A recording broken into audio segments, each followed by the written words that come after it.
Hey guys, welcome back to another video here. I guess a quick video response to a good friend here in the community, Leo the Funny Nerd.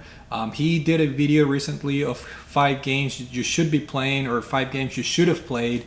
And he mentioned 5 games that are perhaps not super well known that could be worth your time. So I thought I'd do the same. I'm gonna pick 5 games that I think you guys should consider playing because they're pretty good titles. And another, I guess, criteria that I decided to follow is these games are readily available in terms of purchasing, with the exception of maybe one.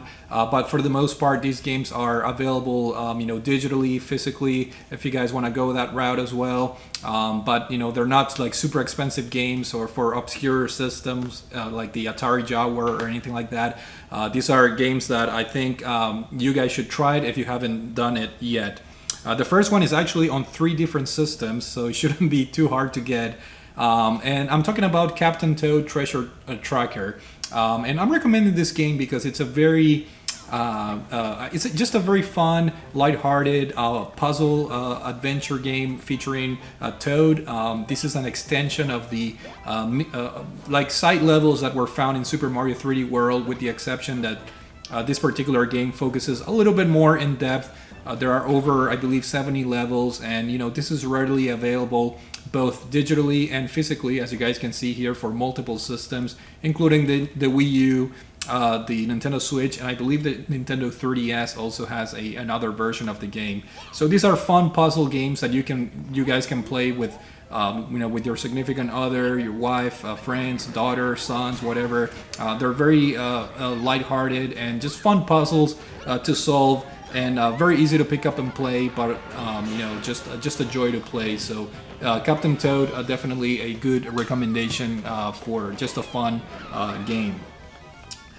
Next up, I'm gonna go with an RPG recommendation. If you guys are into action RPGs and want to get a taste of somewhat of a old school Ys, I guess gameplay, and I'm gonna go with Ys Origin here. I have the physical version, which is somewhat hard to get. This was a limited run release on the PS4, and I believe recently there's a Nintendo Switch physical version as well. However, this game can be easily be purchased on Steam and any other digital storefront, including Xbox. I think this is one of a few Ys games that's available, like one of the old school Ys games that's available on the Xbox marketplace. So this has the classic mechanic, like 2D graphics. It features the Ark of Napishtim engine, which is my favorite one. So Ys Origin is actually one of my favorite RPGs of all time. So if you guys haven't explored the Ys series, which I know, even though it's considered kind of like the grandfather of the action RPG genre, I feel like a lot of people haven't explored the Ys games in depth, and I think this is a good place to start, considering it's the classic over-the-top 2D gameplay, but it also features a very fun story and characters, and a good place to start because this is the first game in chronological order, even though the Ys games are not known for having a super in-depth story. But Ys Origin, definitely, if you guys are into RPGs and you haven't tried any of the Ys games, this is a really good place to start. Next up, I think I'm gonna recommend a digital game. I don't have it here on my hands, obviously, but since Leah recommended Gears Tactics, which is a very fun tactical game, which I do want to play. I haven't played Gears Tactics yet. I'm gonna recommend Xcom Chimera Squad. And the reason I'm choosing that game is because it's a budget XCOM game that it's a little bit easier to get into. It's not as in-depth as the mainline XCOM games, such as Enemy Unknown and XCOM 2, I guess. So the game has some pretty good mechanics that are, I guess, on the more accessible side for new players of those games. I'm not saying that the games are easy, because they can definitely get very challenging, especially with the RNG that it's a staple of the XCOM games. The critical hits that the AI gets are typically on the unfair side, as some of you XCOM old timers, if there are any out there, know. But XCOM Chimera Squad, I think it's a very well start point if you guys haven't explored the series. And I think it features great characters and enough gameplay aspects that the old games have, enough for you guys to get your feet wet into the series, and then perhaps get into the more in-depth XCOM games, which are a little bit more challenging, and they feature harder gameplay mechanics. But XCOM Chimera Squad is a very nice title. Unfortunately, it's only available on Steam, I believe. But it's a budget title, and Steam is free to download the Steam client. And in fact, I looked it up at the time of the recording of this video. It was on sale for only $10. So for a game that it'll take you most definitely around 30 to 40 hours to complete, I think for the price, it's a very good proposition. So XCOM Chimera Squad for Steam or PC, a pretty good recommendation.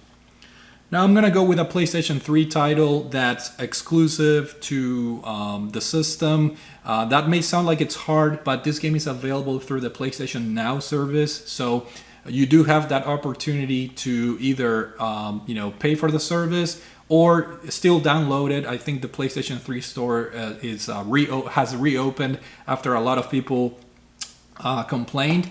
And that game is Rain.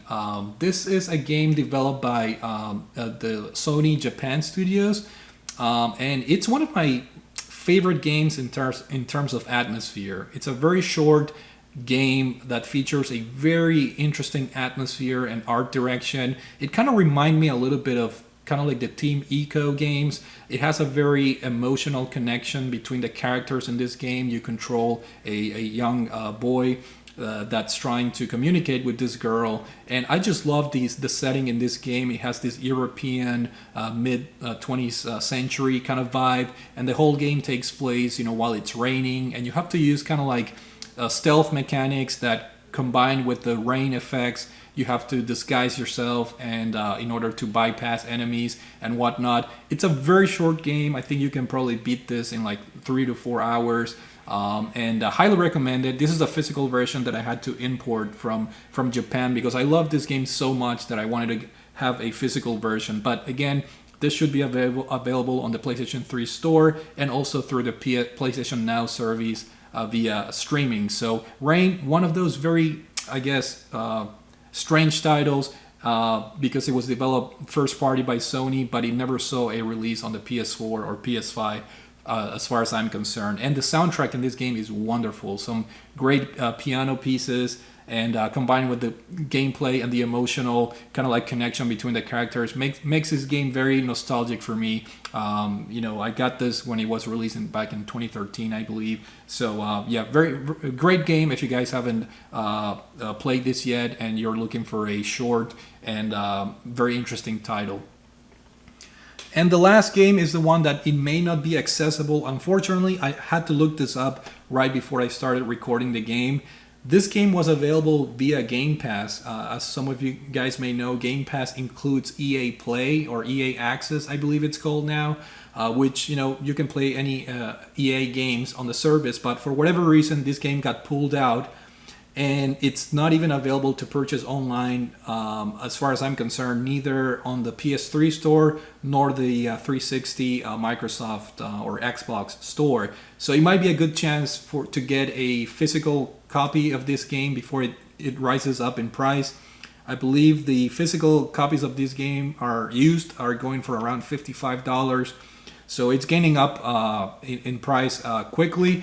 And that game is one of my favorite games of the 7th generation, I think, for the PlayStation 3 or 360, Shadows of the Damned, which features an all-star mastermind or creators, including Suda51, which, as you guys know, I'm a huge fan of Grasshopper Manufacturer games. It features Shinji Mikami, the mastermind of the Resident Evil series, and it also features the Silent Hill composer. I'm not a huge Silent Hill fan. Let's see. Here it is. Akira Yamaoka. So he does the soundtrack in this game, and then you have Shinji Mikami and Suda51. So this is an unbelievably hidden gem, in my opinion, because it was published by EA. For them to put money to release something this like niche and quirky was excellent. But Shadows of the Damned, essentially, it's a horror game where you have to go to like the dark side, I believe, and you play as Garcia Hotspur, which is this crazy dude, and his uses his weapon, which can talk back to him. I believe his name was Johnson. And the objective is simple. You have to go and rescue your girlfriend, Paula, from hell, pretty much. And the game features a third-person shooter perspective. Very fun game. It features kind of like the light concept. You have to use light in order to kill the enemies and the demons and whatnot. Very unique setting. Loved this game. In fact, I wanted to replay it, and it's unfortunate that the game got pulled out from the digital storefronts. So, I would love to have this game in my, Xbox Series S to play it. Right now I only have the physical copy and play it on my PS3, but it's a fantastic game. If you guys are interested in this, consider purchasing this before it keeps going up in price. But it's one of my favorite games of that particular generation, just because of the background, the Resident Evil creator, the craziness of Suda 51, and an excellent soundtrack from the Silent Hill songwriter or whatever. So fantastic game, highly recommended, very quirky and fun to play if you guys are into horror games. So that's it. Those are 5 games that I think you guys should try it out or consider playing, because I believe they're not very well known. So I'm curious if you guys have any other 5 games that you would recommend. Feel free to make a video response to the Funny Nerd. And that's it for now. Hopefully you guys enjoyed the video. Thank you for watching, and I will see you all later. Take it easy.